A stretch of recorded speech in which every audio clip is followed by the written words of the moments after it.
So today is everybody's last day, and I think the only people who are left from our group tour anyway are Mitzi and us. Everybody else has moved on to their next destination or the other part of their trip. So Mitzi and Juanisha and I are going to go out for lunch at the KFC right by our resort. What's crazy is yesterday, we were at the spa and I got my eyebrows waxed and I was super excited. It looked so good when I left. Now look at my right brow. As you can tell, there's not a middle brow there. So my best advice to other travelers is when in a third world country, definitely do not get anything waxed. I mean, you just don't know what you're going to get. So when I looked back at my video from yesterday, it was clear that she had drawn it in with a pencil a little bit so that I liked it when I left the salon, and even when we got in the car on the way to Hard Rock, I mean, it looked good. The good news is I've got plenty of eyebrow pencils back home, but what you might not have noticed, or you may have, is I didn't bring any makeup with me to Bali because Juanisha told me I couldn't bring any. So for 2 weeks, yeah, there she is. There's Juanisha. Somebody stole my hair too. Look. All her hair is gone. So during the entire trip, I haven't worn like a lick of makeup, which is totally unlike me, but crazily I've been comfortable, even on camera. And back home, I cannot wait to get back with my best friend, CoverGirl, L'Oreal, and Maybelline. So I really don't think there's a better way to end any trip, ever, than with fried chicken. I mean, I just can't even think of like a better way. Even though here at this KFC, like as you just noted, they have spaghetti. They even have spaghetti, they have cream soup, they have a burger deluxe, they have KFC soup, and even a KFC sundae, and they have KFC pudding. So clearly, you can see a lot of stuff that we wouldn't have, back home. But I definitely think, we definitely made the right choice. Let's go ahead and end with some KFC. Yum. No mashed potatoes? No, also no potato wedges, but they do have fries that look like McDonald's fries. Do they? Are they good? Yeah, they're good fries. We had them like the first day. Okay.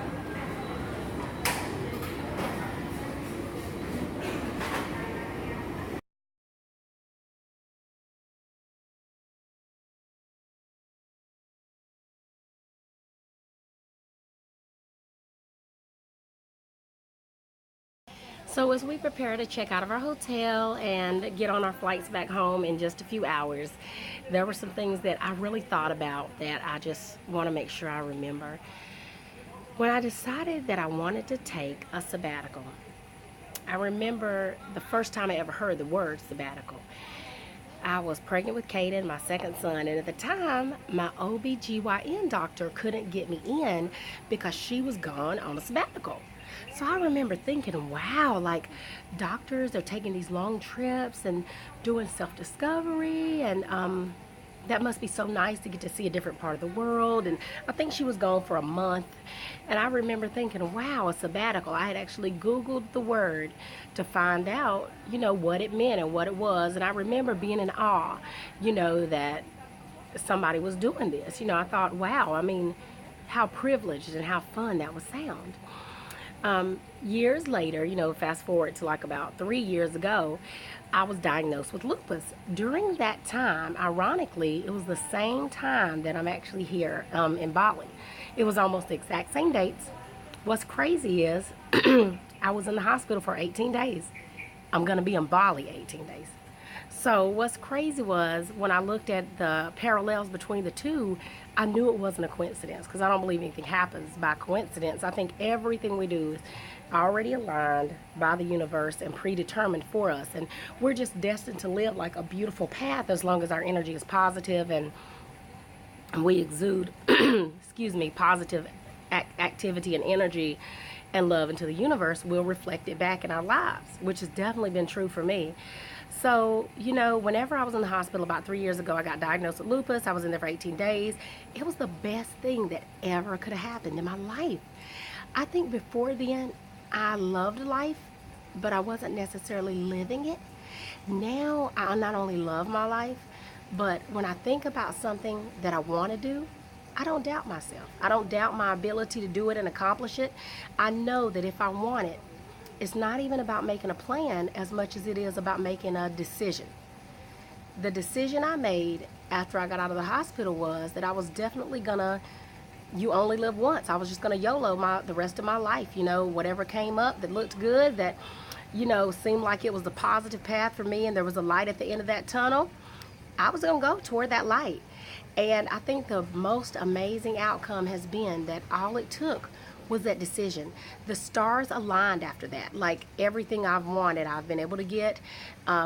Literally, I remember having faith in myself, faith in the energy that was within me, that there wasn't anything good that I desired that wasn't already mine, whether I had received it already or whether it was coming swiftly into my life.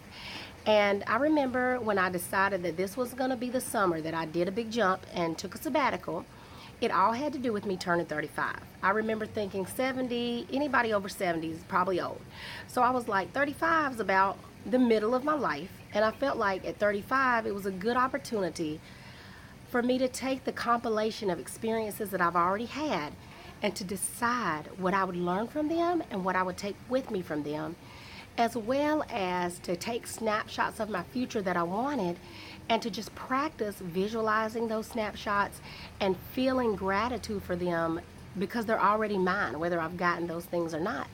So I remember thinking about the balance of what I have, what I'm getting, and where I am right now, and just wanted to be able to take time to be organic with that energy, to really be able to bask in it, kind of like sunlight. And I believe this trip did that for me. From the first day I was here, I was in awe of the nature, the beauty, even the organicness, even with the insects and the monkeys and the geckos, even the things we kind of complained about. When I look at it, it's all part of a beautiful process called life. I feel honored to be on that journey. One thing I've definitely noticed in the trip is I think about my motherhood differently. Before I knew, that, like I said, I learned more from my children than I ever could even dream of teaching them. There's 4 of them and 1 of me, and believe it or not, they pour into my life so much that sometimes I just sit back, shut the hell up, and listen because I'm gaining so much wisdom from their young, innocent minds. They're so untainted, and I love the organicness of their thought patterns, the way their ideas become reality so easily, and the way all I do is just kind of gently guide them, and they're evolving into these creative people who have their own interests, who are becoming independent, but more than anything, they're seeing themselves as valuable more and more every day, and they're gaining confidence just by moving through life. I love just seeing their evolution, and I want to adopt some of that in my own life, some of that same peaceful pace with just going day to day, I saw a saying when we were on the Gili Islands, and it was posted at the restaurant that we ate breakfast at, and it said, life is like a bicycle. To keep your balance, you have to keep moving. And that totally spoke to my spirit, because when we are stagnant in life or we feel like there's nowhere to go, that's what we do, we fall down. But as long as we know we're on a journey and we're headed in the right direction, we're perfect, because in my mind, perfection is progress. And every day that we make progress, we're made perfect in ourselves. And I think it's that embracement of progress in my own life that Bali continued to validate. It gave me kind of a really surreal look at what could be, because I remember the day that I chose that Bali was the trip I was going to take. I was in carpool line, picking up my kids from school. I take pride in picking them up, even though I don't always take them. And I remember it was like the 6th itinerary that my travel agent, Melina Pekarsky, who's out of Washington State, who I've planned several trips with, like Hawaii, Aruba, LA. She's been awesome. She sent me about 6 different itineraries over the course of 4 weeks. When she sent me the one from Bali, I remember having my leg up on the dashboard, and something told me clear, this is it. And I knew that this was the trip for me. All it took was a decision to take a sabbatical, and the trip found me. It literally found me.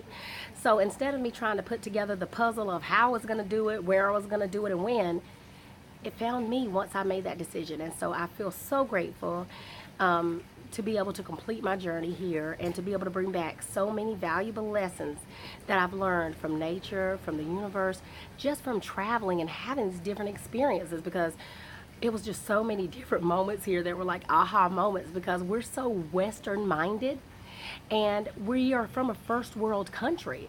So of course we're privileged, bougie, entitled. We might not even realize it till you land somewhere where, hey, they don't use toilet paper here.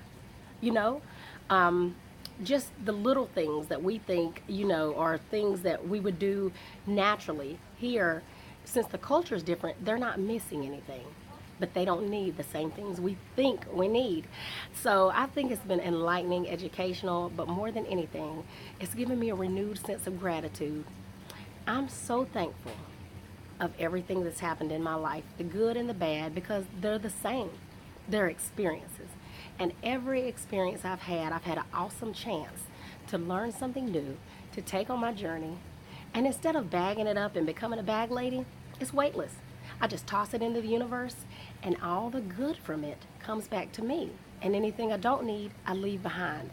So here in Bali, I feel like I've taken so much with me that what I want to leave behind is just the reflection, the memories, the joy in my heart, and the song that it's given me for life.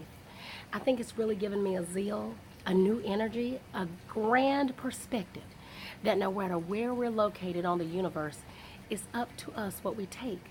And if we only choose to take the good, that's glittery, that's golden, if we only take the pearl out of every oyster we see, then we have the opportunity to carry it with us and to always have something good to share with others.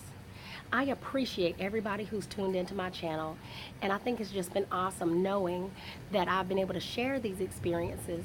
And I hope that anyone who's thought about doing anything in life, if traveling isn't your thing, whatever your thing is that you thought, I can wait on that, or I don't know when I can get to it, I hope that you make that choice, that it's already yours. Claim it and just have it, and be grateful that it's in your life already, and it will find you.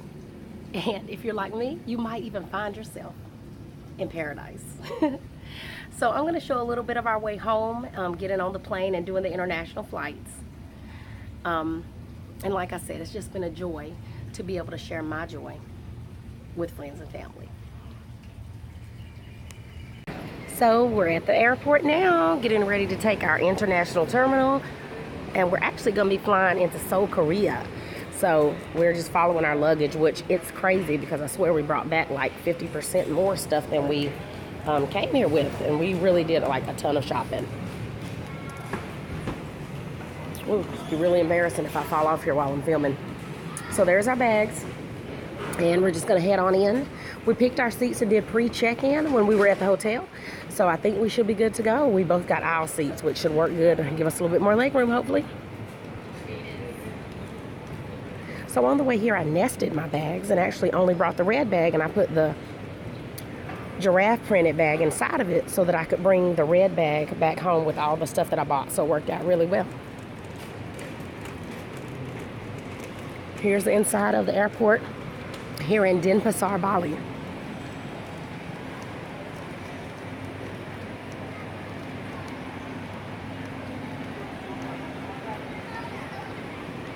Oh yeah, I'm definitely going to be buying a book from here to read when I get back home.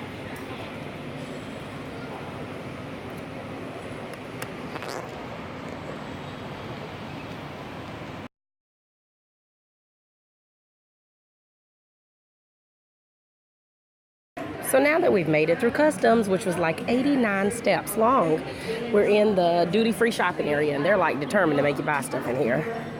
So lots of cool duty-free stuff in here. We're here super early for our flight, so we are gonna probably have a seat and get a bite to eat because we have like 3 hours until our flight, literally, or at least 2.5, yeah. So as you can see, there's lots of duty-free stuff in here. Big things of Mentos.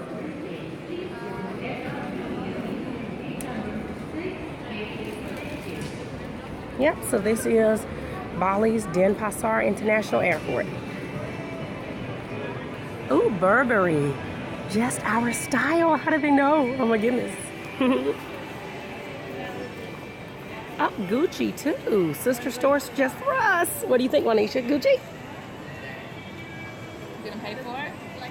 Yeah, I was gonna get you one. You get me one. Come on. We both get Gucci bags. You get mine this year. I get yours in 4 years from now. Oh my goodness. And Marc Jacobs. Fun. So here we are. There's Juanisha with her drink. We just ate at Hard Rock Cafe again, just because, hey, it was the main, you know, like the best westernized food we could get here at the airport. So there was one here at the airport. So we were glad to get to enjoy it like one more time. And that worked out really well. So now we're just getting ready to get on our flight, which doesn't board for like another hour.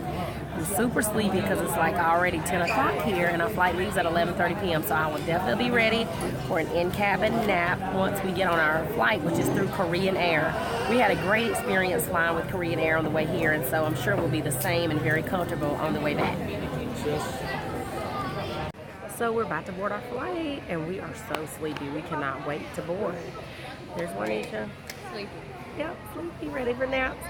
So we're gonna get on Korean Air. We'll fly to Incheon, Korea, and then from there we're gonna fly to Detroit.